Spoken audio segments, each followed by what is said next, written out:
ભરૂચ જિલ્લામાં મેઘરાજાની ધમાકેદાર બેટિંગ, શહેર પાણી. ખેડૂતોમાં ખુશીનો માહોલ, રેડ એલર્ટ વચ્ચે શાળાઓમાં રજા. ભરૂચ જિલ્લામાં મોડી રાતથી શરૂ થયેલો મુશળધાર વરસાદ સવાર સુધી યથાવત રહેતા સમગ્ર જિલ્લામાં ચોમાસાએ જોરદાર રંગ જમાવ્યો હતો.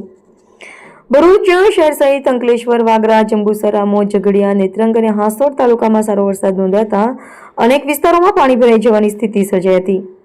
ભારે વરસાદના કારણે રસ્તાઓ પર પાણી ફરી વળ્યા હતા, જ્યારે નીચાણવાળા વિસ્તારોમાં પાણી ભરાતા લોકોને અવરજવર કરવામાં મુશ્કેલીઓનો સામનો કરવો પડ્યો હતો. ભરૂચ શહેરના અનેક મુખ્ય માર્ગો, રહેણાંક વિસ્તારો અને બજાર વિસ્તારમાં વરસાદી પાણી ભરાઈ જતા વાહન ચાલકોને ભારે હાલાકી ભોગવવી પડી હતી. સતત વરસતા વરસાદને કારણે ટ્રાફિક ધીમો પડી ગયો હતો અને અનેક સ્થળોએ વાહનોની લાંબી કતારો જોવા મળી હતી.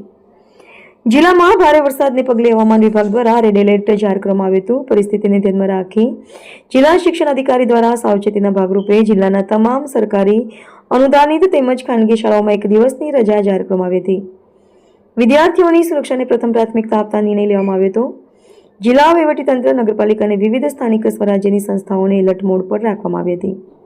પાણી ભરાવાની સ્થિતિ પર સતત નજર રાખવામાં આવી રહી છે, જ્યારે જરૂરી સ્થળોએ ટીમો તૈનાત કરવામાં આવી હતી, જેથી કોઈ પણ ઇમરજન્સી પરિસ્થિતિમાં તાત્કાલિક કાર્યવાહી કરી શકાય. બીજી તરફ આ વરસાદ ખેડૂતો માટે આશીર્વાદ સમાન સાબિત થયો છે. લાંબા સમયથી વરસાદની રાહ જોઈ રહેલા ખેડૂતોમાં ખુશીનો માહોલ જોવા મળ્યો હતો.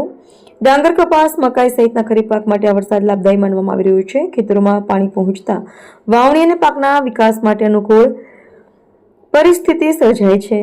વરસાદથી જિલ્લાના નદી નાળા અને તળાવોમાં નવા નીરની આવક શરૂ થઈ છે, જેના કારણે ભૂગર્ભ જળસ્તરમાં પણ વધારો થવાની આશા વ્યક્ત કરવામાં આવી રહી છે. જોકે સતત વરસાદને કારણે નીચાણવાળા વિસ્તારોમાં રહેતા લોકોને સાવચેત રહેવા અને બિનજરૂરી બહાર ન નીકળવા માટે વહીવટીતંત્ર દ્વારા અપીલ કરવામાં આવી છે. એક તરફ ભારે વરસાદના કારણે શહેરના અનેક વિસ્તારો પાણીમાં ગરકાવ થઈ ગયા હતા અને જનજીવન પ્રભાવિત બન્યું, તો બીજી તરફ ખેડૂતો માટે આ વરસાદ ખુશીના સમાચાર લઈને આવે છે. હવે આગામી દિવસોમાં પણ ભારે વરસાદની આગાહી વચ્ચે સમગ્ર જિલ્લાનું વહીવટીતંત્ર સતર્ક બન્યું છે. રિપોર્ટર અવી સૈયદ, ભરૂચ.